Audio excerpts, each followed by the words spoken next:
Hi, everyone, joining us today as we discuss the cost of power outages and what they cause businesses. Just a little housekeeping to give you guys a heads up. This webinar is being recorded. So if you have any issues with that, we can get you the information another way. But to kick things off, I think it's a great time that we're actually having this, that we had this planned ahead with all the weather that the eastern US has been experiencing and all the power outages businesses have had to deal with all the way from Alabama to New York. So I think it's a perfect opportunity for people to kind of learn how to become resilient and save their business money through the resources and partnerships that Exergy provides. And we're joined by our CEO, Dave March, to give us some insight. How are you today? I'm great. The weather is broken here, so it's no longer 100 degrees, so that's kind of nice. So we had that incredible storm yesterday, lost power. So I think I'm the same as just about everybody else in the country. Exactly. And I guess to get started, I think a lot of people don't think that a power outage is necessarily going to affect them, or if it does, it's not something that they necessarily have to worry about, or maybe they don't even think that they can, really prepare for it. So kind of our goal is to let people know why it's important to know how much a power outage can cost your business. So I guess we can just start there and kind of dive in. Sure, but when we talk about costs, we have to talk about both financial costs, potentially costs of life, and things like that. So an outage can mean something different or very, very different to different organizations and things like that. But what we find is that many organizations underestimate the cost of an outage. And a lot of the reason for that is there isn't very good information. So they have to, and I don't mean this in a negative way, like make it up themselves, but they have to try and figure out what it costs. And they're really struggling for a couple of pieces of information. And as a matter of fact, we have an ebook that discusses reliability and grid outages and timing. So that's one of the biggest problems, is they don't know how to plan for an outage. Is how often will an outage occur? Does an outage last 1 minute or 2 weeks, et cetera, et cetera, et cetera? And it becomes almost a statistical nightmare. And to add to the problem, the utilities like to compare themselves on reliability and things like that. So the statistics that they use are not wrong, but would be, I'd consider, very misleading from the perspective of a risk management professional. Let me explain what I mean. A utility wants to show like how much outage has there been, i.e., I have 10 million customers. What did they suffer as an outage? So they'll take the total number of outage time and divide it by the total number of customers. Right? So they'll say, okay, you had an hour outage, there's 10 million customers, so each person kind of sort of had a few seconds of an outage. Well, that really, it's an okay statistic if you're comparing utility against utility and all using the same. But it's, to me, I'm the person with the outage. I didn't have a couple of second outage. I had several hour outage. I just happened to be one of the people that had an outage. Now, typically, if we go back in history, when an outage occurs, and we'll get to the reason why now, but when an outage occurs, only typically less than 4% of a grid's customers are actually impacted by the outage. So if you think about it, around it to, that means if the grid says the average outage is, 1 hour, well, that is for all, 10 million customers. you'd have to multiply that by a factor of 25 to get from 4% to the 100%, right? That I'm actually displaying or actually, suffering through or something like that. So one of the biggest problems that we see is when we talk to, CFOs and things like that, they'll go, well, hey, I talked to the utility and the average outage is, 3 minutes or 8 minutes or something like that. It's not justified doing anything. Well, again, that's not really very, very accurate from a risk management perspective. The other part is, what's the probability I'm going to have an outage at all? Again, only 4% of the utilities customers have outages. So you now have to think of this and almost like to push people to going into like Six Sigma into this kind of thing is, what is your risk tolerance? And essentially, do I want to be 90% confident that I can handle any outage, that's thrown at me, or 95%? And again, because this isn't core to their business, many times they'll just typically look at the mean. They'll say, well, the average is this. Well, let's take a look at something like Superstorm Sandy. The average hour of people who were out was about 8 to 9 hours. Okay, that's the average of the people that are out. There was 4.6% of the PJM was in an outage. However, the last organization or the last company that came live, that had its power restored, it was 31 days later. So the mean to the extremes is extraordinarily high. So what is it you want to do? So do you want to plan on 8 hours because that was the mean? Or do you need to plan on 30 days because that's the 99% level? So that's one of the problems to understand. And again, we have an ebook that goes through this. The second one is that the cost of an outage is wildly dependent on the time of the outage. So if you look at industry statistics, I should say industry averages, we'll say for commercial and industrial, it'll be between $20,000 and $50,000 per hour. But within it, it's not linear, I guess is one way to say it. So if I go out for just a couple of minutes, I may be down for a couple of hours because of the nature of my business. So the outage says, oh, you're only down for a couple of minutes. Yeah, but if I go down for a couple of minutes, then all of my process equipment has shut down. It has to be restarted, recalibrated. I have, all kinds of losses with respect to material loss, tooling problems, things like that. I'm an injection molding company, stuff solidified in the molds. I got to take all the equipment apart and repolish the molds and everything else.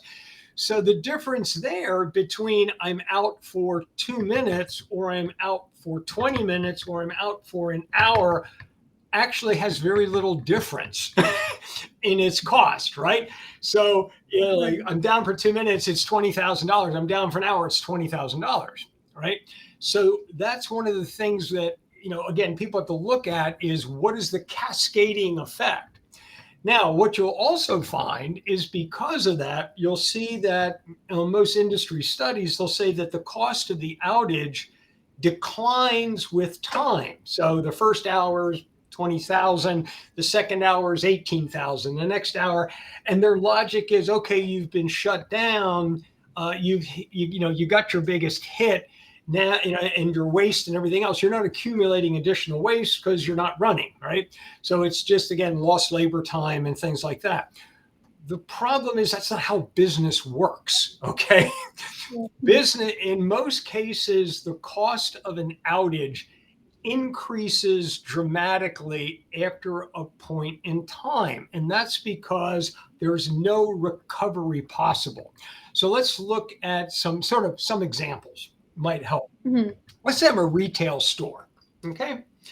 Power goes out, my cash registers go down, lights are out, and everything else. People can't buy stuff. What's the cost of the outage? Well, that depends. So it's the lost sales that would have occurred if and only if the customer leaves and doesn't come back and goes and buys from somebody else. However, if the customer goes, well, we'll go, I'll go home and I'll come back tomorrow or something, and then they still bought it, the cost of the outage was really minor because the customer came back. However, if the customer doesn't come back and then changes his brand preference and says, I always, used to shop at ABC. Now, I went out and I went to, DEF because I had to buy this thing today. And gee, I really like DEF. Now you've lost a lifetime customer. So it's extraordinarily expensive. When you get into industrial manufacturing, this becomes really complicated. So for example, I miss a shipment because can't finish the equipment, da, da, da, da, da, da, da, da. Okay. Well, if my customer is a just-in-time manufacturer and they are relying on my parts arriving, on time, and they don't arrive on time, then my customer is shutting down their operations. And we all know this from just supply chain issues. So just think about power as just part of the supply chain. So to me, the cost might be, gee, I've missed this shipment. But that cost of missing the shipment may in fact cause me to, one, worst case, lose a customer. What is a customer worth? A customer can be enormously expensive. They may in fact just put me in a worse negotiating position when they're going out and doing a new buy. They're going to say, hey, you remember, you had that outage, you missed some shit, you missed a shipment that was very important to us. Your competitor has a backup generator. And, if power goes out, they can supply us. You can't, your product is not worth as much in comparison. So there's just so much you have to think about on these things. And a lot of it is, can you recover? So let's say you got an outage. You can, you got to clean up the molds. You got to get rid of the waste. You got to recalibrate the machines. You got to bring them up. You lose a couple of hours.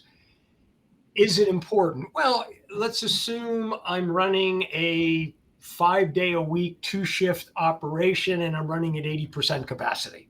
Okay. I've got a lot of makeup I can do there. Okay. 80% capacity. I could push and get another 20% out. I could catch up.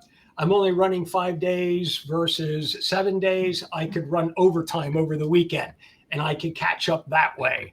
And therefore, maybe I'd be a little bit late on a delivery, but might only be, a day or two or a few hours or something like that. Conversely, I'm running 24/7 and I've got, my capacity utilization is at 95% and I've got an outage. There's almost no way that I can recover, which means it's a cascading effect that, affects me, affects my customers get affected and everything else. Those costs oftentimes are not considered. And they really, really should be. The world is a very, very, competitive place out there. So how well you service your customers is, really important to maintaining it. Look, in business, the highest cost item is customer acquisition. And it's 3 times less expensive to keep a customer than to find a new one. So you want to do everything you possibly can to keep from losing a customer by not being able to fulfill your obligations. And there's other factors, and I'm sorry I just keep going on and on, Chloe, but no, it's perfect. I love hearing about it. So let's think, if we look out in the market today and we say, okay, what is straining us most in the economy? There's really, I'm going to say, 3 factors. One is just supply chain issues. We're still struggling with supply chain issues even today. And we see, long lead times. If somebody has an outage and my product is going to get delayed even more, it's not going to be built, how do they juggle that around, right? How do you maintain? You want to make sure that you're as productive as possible. Number 2 from supply chain is labor. Labor is at a premium. We have the lowest unemployment rate that we have had in the last, I don't know, is 50 or 70 years or something like that. Businesses are struggling to find people. What you don't want to do, and I don't mean this in a very negative way, is you don't want to jerk your people around and just say, oh, we had an outage, go home. We're not going to pay you because you're not working, but we want you to come back on Saturday so that we can catch up. Now, maybe they'll do it, maybe they won't, but what does it mean for things like like labor retention and things like that? Because now you're intruding on family time, work-life balance, and things like that. Losing a well-trained, experienced, employee because, hey, I can get it, I can get paid the same thing, but they don't jerk me around over here, is not a good thing. So there's so much to consider that it is complicated. So let me give a sort of quick list, and let me just give some, I said some examples. So you've got the loss of productive capacity and product loss. So your product may, literally be destroyed because of the outage. Now, what kind of things? Let me give an example. Biotech pharmaceuticals, a single batch can be worth $30 million. That's a single batch. All right. Now, you say, yeah, but that's the revenue side of it. It's not the the cost side. Margins on biotech pharmaceuticals are in the gross margins are in like 90%. So there is a huge profit loss. And it takes weeks on time to get that. So if you kill a batch, you could be, literally can't replace that batch for weeks. It's not like you're going to do it tomorrow. So that could be a huge implication. Then there are some processes that can't be interrupted. So for example, weird example, helicopter blades for military helicopters, right? Very sophisticated, much more sophisticated than people realize. They have to be annealed in what's called an autoclave. It's like a big furnace, right? For 5 weeks. If there is any interruption during that period of time, it has to start over again. So an outage of an hour could cost you 4 or 5 weeks in that circumstance, because you're in the last week of your annealing process. The power goes out. The autoclave can't maintain temperature under the specifications. And again, this is military, under the specifications for the military. So that 1 hour outage is going to cause you to have to start a 5-week process all over again, of which you were already in the 5th week. So those are those kinds of implications that you have to think about. And that's why you can lose things like customers and things like that. We are seeing more and more organizations demand that their suppliers have backup power. Right. And a lot of that is just brand protection. So, for example, the frozen food, meat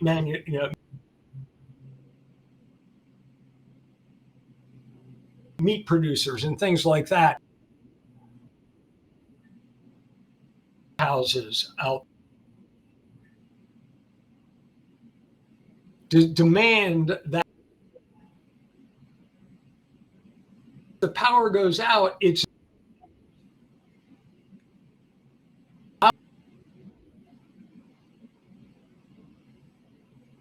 how do I know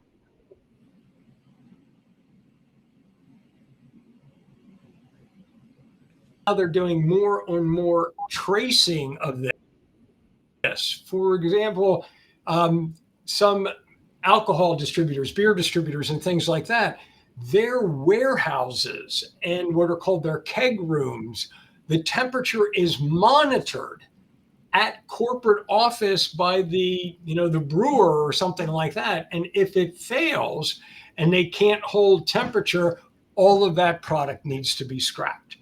So again, many times what businesses will do is they'll say, okay, what, my production facility. I'm producing ABC. My cost of soils is here, so therefore it's so many tens of thousands per hour. The average outage is an hour, so it's a couple of it's $10,000-$20,000. Boom, I'm done. It's not that simple. You've got to look at the cascading effects.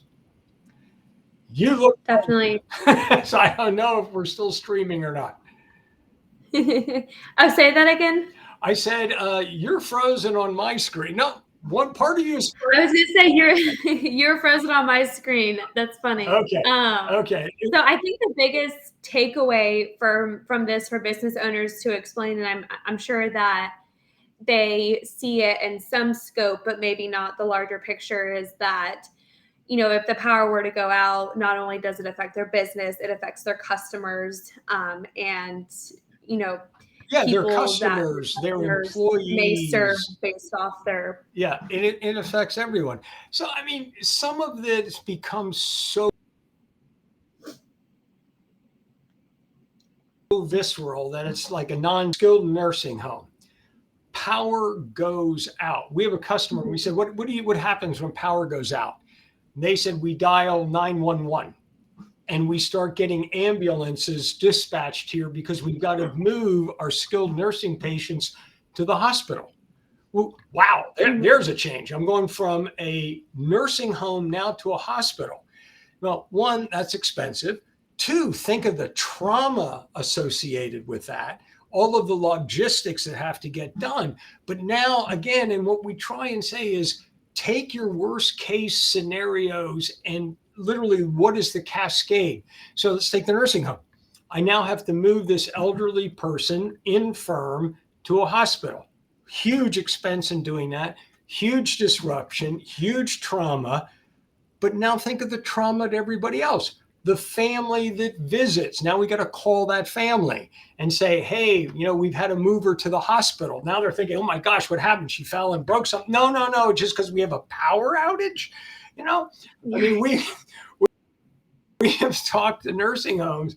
The power goes out. They have a small backup generator that will, handle the common area. Well, hey, this is the perfect summer for it, right? Mm-hmm. It's 100 degrees. It's 80% humidity. These are infirm people, and we're going to crowd them all into a single room because that's the only room that the backup generator is running and can run the air conditioning.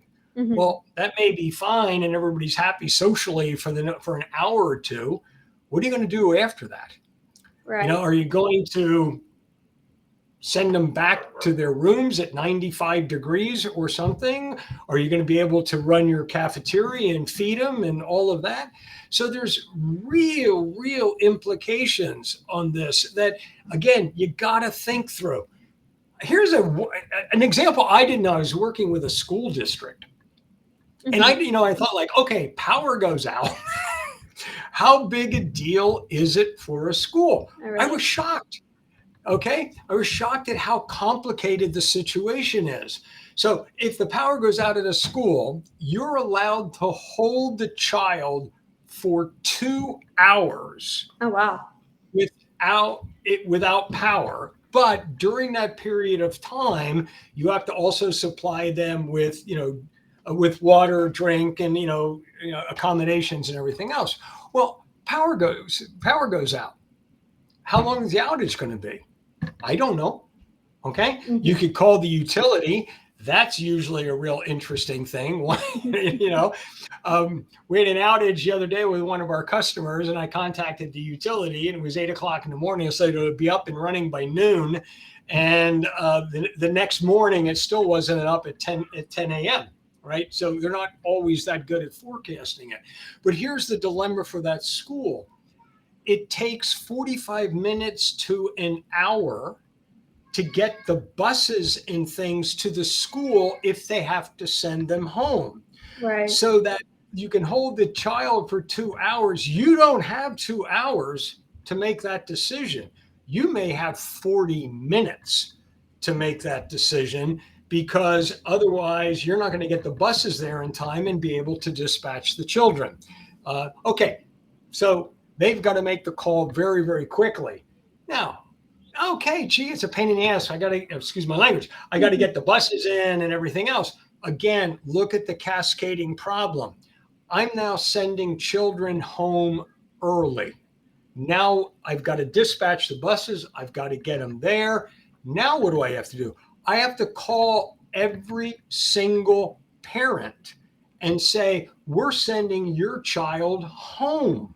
Well, most parents work. Exactly. So now I'm saying, okay, it's 2 o'clock in the afternoon. Your 8-year-old is going to be dropped off at the corner on the bus. You know, what does the parent do? The Right. parent now has to go and leave work. Are they going to get paid for the day and things like that? So these implications are huge, are absolutely huge. And, you know, a school is a very leveraged example, but same thing with your own employees. Hey, we had a power is going to send you home, but I'm going to bring you back in on Saturday to catch up. Sounds fine. Well, golly gee, Mike, I'm the coach of my son's soccer team. On Saturday, we have an away game and I'm the coach. I can't come in on Saturday. Well, if you don't come in on, what happens? How does that affect a career and everything else? So an outage implication is like a spider. It's got tentacles and all kinds of things that it impacts and really, really can hurt a business. Now, are they frequent? No. Are they in general of long duration? No. Now, that being said, the frequency has increased dramatically due to climate change. So that has increased by 14-fold, 14 times more outages are occurring now than 10 years ago. The length, the duration of an outage is increased dramatically, over that period of time as well. And the implications are also worse because of things like climate change. If the power goes out and it's 100 degrees, that's a whole different problem, power going out when it's 70 degrees. And just to give an example, 84% of outages are caused by weather, local conditions, downed wires, tree branches, that type of thing. You can talk about all the investments that the grid is making to harden the grid and all that kind of stuff. Reality is that's not where the problem is. It's literally the distribution lines right outside, or a truck hitting your telephone, your power pole, or something like that. So 84% are due to weather related. Of that, 52% of companies out there are dissatisfied with the reliability of the grid. They want to see improvements. Now, in most cases, like most businesses, right? I want to see improvement, but I don't want to pay for anything more. I just want you to do a better job. Well, that's really, really hard. And again, the reason being is the utility, the generators, they don't control the trees and the wires and the squirrels and the snakes and all those things that, and the high winds and rain that might happen.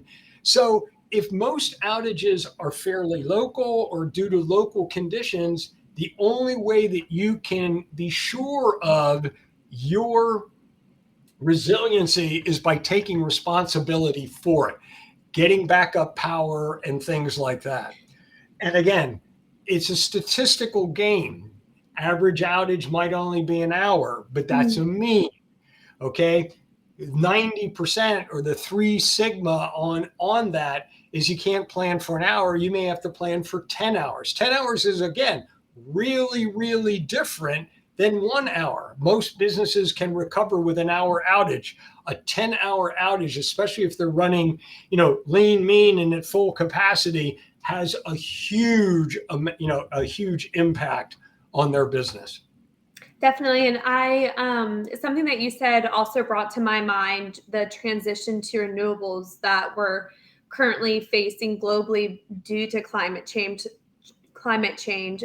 So it almost is like a catch-22, it seems like, because we're dealing with climate change and the weather effects that come along with it. I just had lightning strike outside my house the other day that hit a tree and it like exploded everywhere. And I've never seen anything like that in my life. So it just goes to show you that it does impact people locally just because it hasn't happened to you yet, or you haven't seen it for yourself that it's not happening. But then in the same sense, I feel as though we're seeing in the news a lot the transition to renewables and that gap that it's causing between fossil fuels and renewables. So we're dealing with that along with all the issues from climate change and the power outages due to the weather. So, I definitely Yeah, think, and then, you mentioned that I think you said 52% of people are unsatisfied with the reliability of the grid.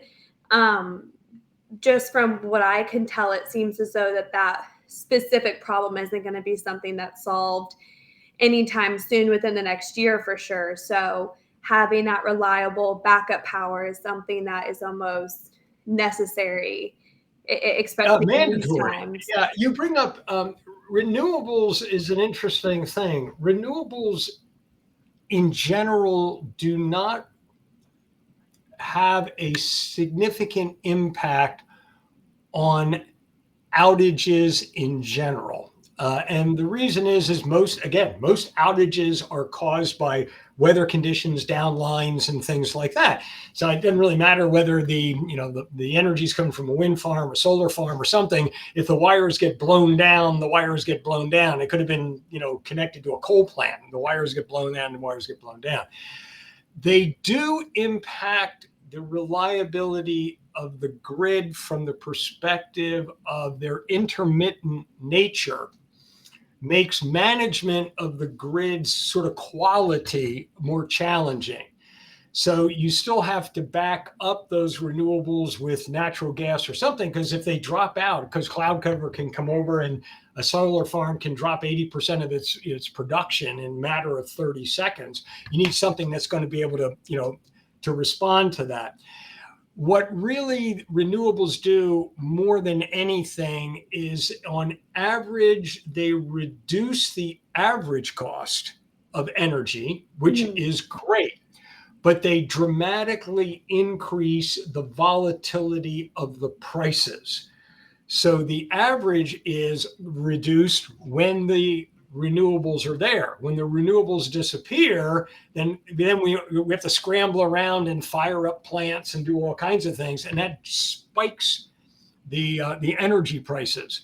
So the decarbonization of the grid is a great thing, but it does Definitely. dramatically increase volatility of prices. And you can think about this with regard to like the duck curve in California. What we're seeing now in Texas and ERCOT is there's so much solar in there that when the solar ramps down at the end of the day, it's just crashing. So in ERCOT, we have like 25 gigawatts of solar come crashing down within 30 minutes to an hour. Something's got to make that up, because the load hasn't changed. I still have my air conditioner on and everything else. Wind hasn't picked up. So we need to now bring in peaker plants or batteries or something like that in order to maintain the capacity necessary so we don't have an outage. And that's primarily a pricing game. So backup generators, well, they can help you with those downed wires. The backup generator can help you manage your price or your energy costs. So for example, the solar during the day, the solar's driving the prices down.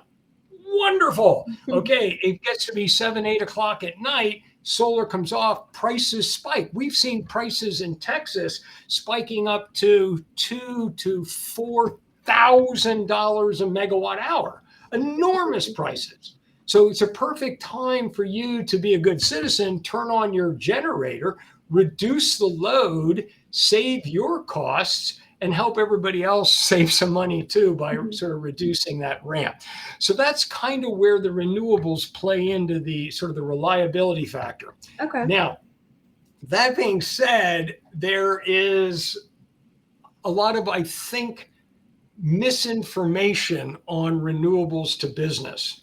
So they're going saying things like, "Oh, what you really should do is have, solar on site because it will provide you some resiliency. So if the grid goes down, you got solar." No, doesn't work that way. Okay. One, the solar is too intermittent and variable. So unless you're connected to the grid, the solar can't manage your power demands alone. It needs the grid to be there. So inverters, what converts the solar DC to AC, they're tied to the grid. They look for the grid. If the grid isn't there, they shut down. So the grid goes down, your solar stops. Mm-hmm. Now, you say, okay, well, I can put batteries in. Absolutely true. You could put batteries in, and the batteries will keep you up. If the grid goes down, the solar can still charge up the batteries. Does a battery provide you with, sort of backup? Sure. But batteries are super expensive. So now it comes again to this analysis of time. And we have a great video series on batteries versus backup generators. Mm-hmm.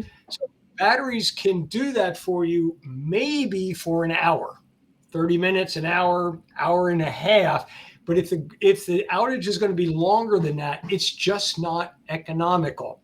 So if we go back to sort of our Superstorm Sandy analysis here, we were working with a customer and they wanted to be 95% confident that they could withstand any outage out there. So at a 95% confidence level, you need to have backup power for 115 hours. This happens to have been in Pennsylvania, 115 hours.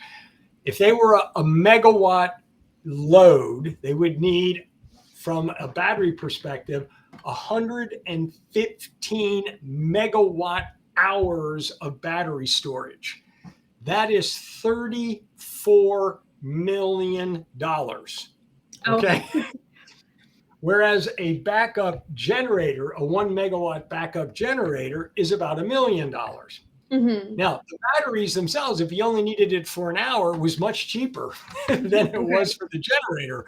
But if you're planning to be 95% sure, you're going to need something that has a storable fuel supply or something like that.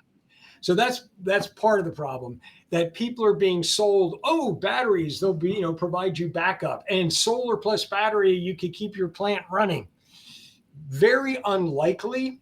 And again, if you think about it in the following way, the reason that the grid is going down is because of weather. If the weather is crappy, like raining and stuff like that, your solar generation is going to be crappy. Your batteries are not going to get recharged. You're not going to be, resilient for very long, maybe an hour or two or something like that. Right.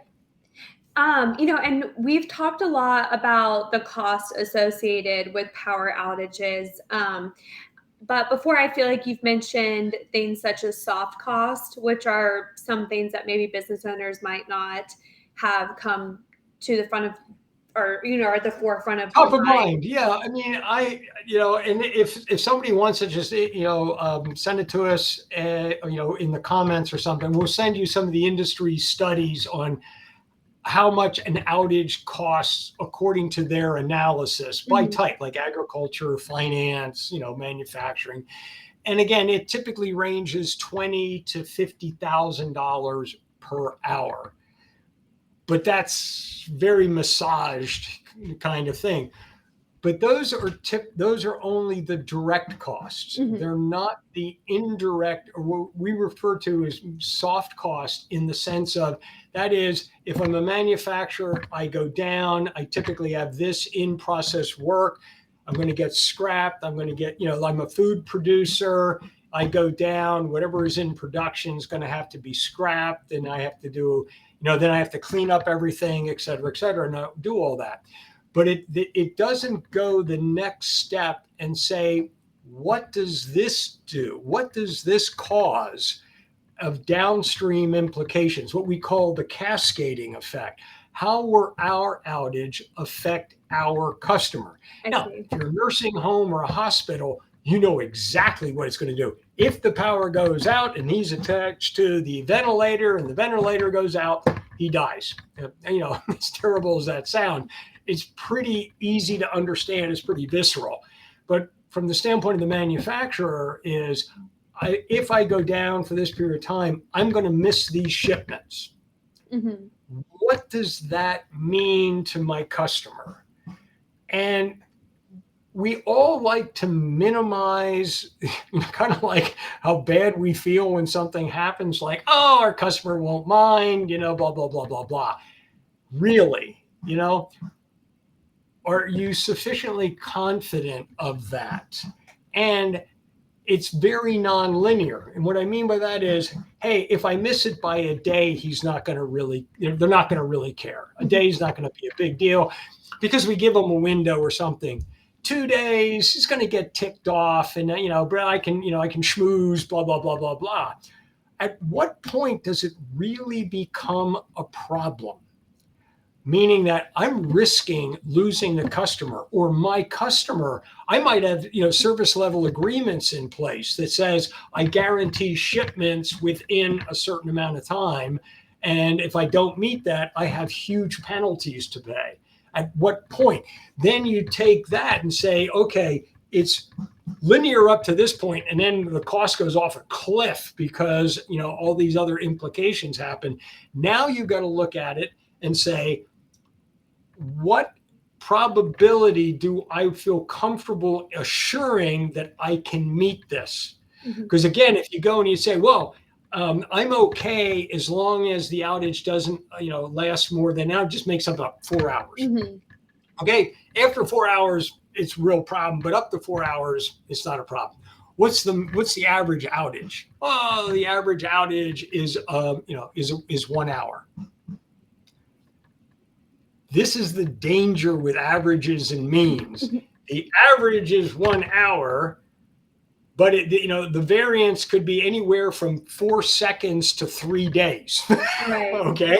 The average is still only an hour, but somebody was out for 3 days. That's way past your 4 hour limit when things get really nasty. So you really do have to look into what that duration might be and not focus on the mean, but focus on the two issues, which is, what is my sort of like, I'm going to call it that limit where things start to really get out of hand. And that's, when you get into manufacturing, especially process manufacturing, I used to run manufacturing plants globally. I have some things, literally I had some processes that ran for 30 days continuously for one product, 30 days. Understand what that time is, and then try and understand what the time risk is and what level of confidence you need, 90%, 95%, or something, and look at the different costs there. The beauty is that it's never been more economical to get backup power to reduce outage costs than ever. And the reason is, and you brought it up, Chloe, the increase in renewable penetration causes the grid to have challenges because of the intermittency of the generation of solar and wind. They need fast responding, either demand response and load or distributed energy generation, to be able to fill in at like almost a moment's notice. Like, whoa, yeah, there's clouds coming over. We don't have enough generation. We can't get the gas plants up fast enough. We need you guys to reduce your load or turn on your generators or something like that. And they will pay substantial amounts in order to keep the grid stable. So your backup generator is not only an insurance policy, it's also a profit generating asset because you can help the grid out and participate. So for example, ERCOT, because of the huge influx of solar in there, has a problem early evening as solar ramps off before wind comes up, prices spike. Mm-hmm. So they now have a new program called ECRS, which pays a very large amount for you to be on call to dispatch, meaning like turn your generator on and we'll pay you. And they will pay thousands of dollars for you just to turn that generator on and help them out. So if done properly, and you participate in the grid programs, typically called ancillary services, the grid programs, and structure your energy procurement appropriately, the effective cost of a backup generator can literally get close to being zero, because there's so much value in having that quick dispatchable energy for the grid. So you're almost getting, the outage protection or the insurance policy for nothing. Right. And, we've talked about how, say if your business were to go down, say a grocery store, and a customer had to go to another grocery store and you've lost that customer.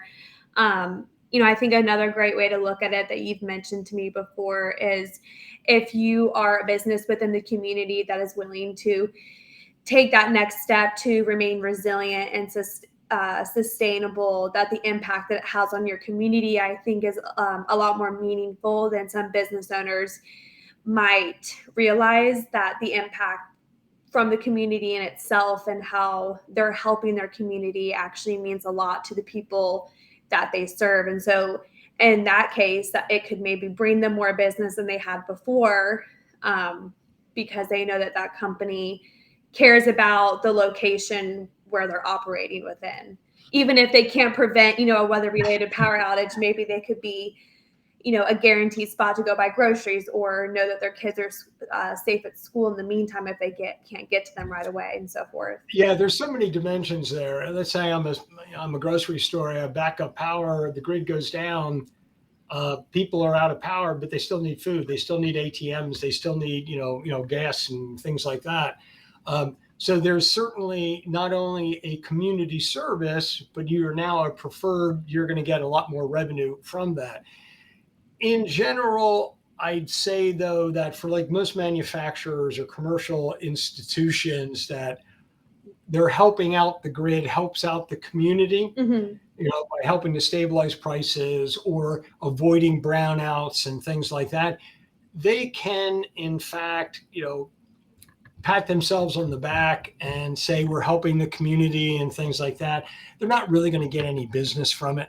Like if I'm a manufacturer, I sell everywhere in the United States, the small town that my factory's in, I'm helping it avoid brownouts and things like that.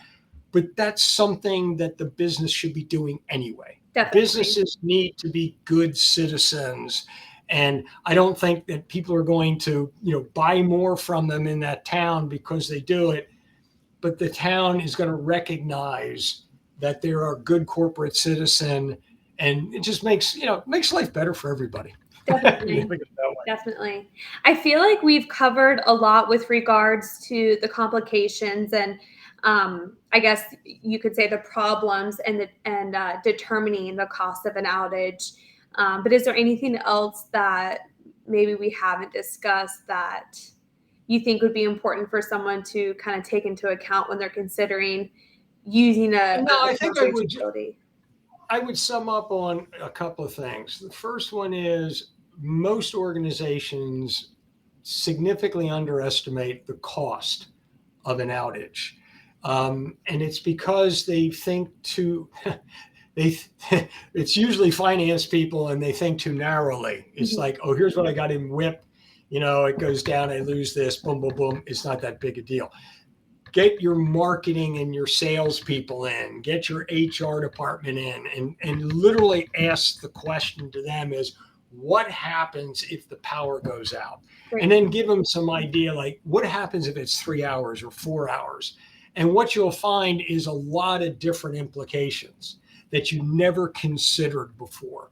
The salespeople would say, well, wait a second, I got this, and I promised them this shipment, and what does that mean? And, HR is going to say, hey, then we have to do this with schedules and shifts and things. And, there's a lot more complication than you think. So look at it that way, broaden and get a more diverse input on what the implications are, and then try and, quantify around it. Number two, outages are going to increase both in frequency and in duration. And, you could just Google it and find out just about every utility in the United States is literally saying that things are getting worse, not only climate change, but demand is increasing because of climate change, more air conditioning, everything else. Now we're doing electrification. We got EVs, and then we get increase in renewables coming in. We're running at a much, much narrower margin of safety on the grid. So outages could become more frequent that way. That, however, it's the best time. We got increasing outages, increasing costs, but increasing at a greater rate, increasing compensation for your ability to deal with outages, for backup power and things like that. So the economics of backup are becoming more and more attractive every day. So I would say best for people not to wait and get started now. Definitely. I feel as though, being a business, it's always best to be proactive and ahead of the curve.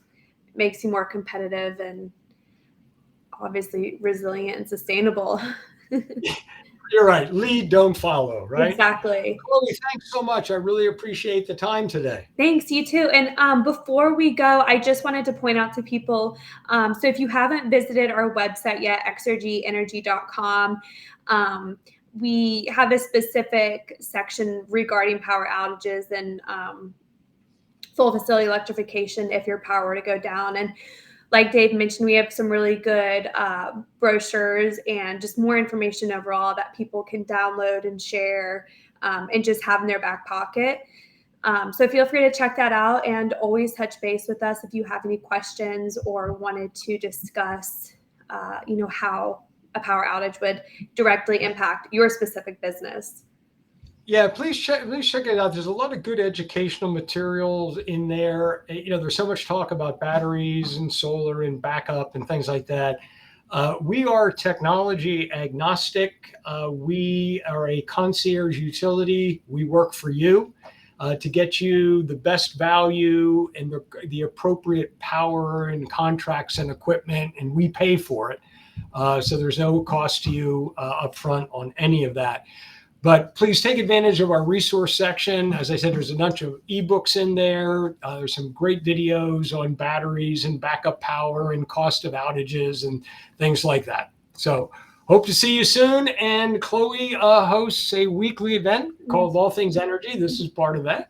And we talk to all kinds of folks out there who have interesting ways for you to improve your energy usage, reduce your carbon footprint, and sort of help the planet. So thanks so much. Thank you. I'll talk to you soon. Take care. Bye.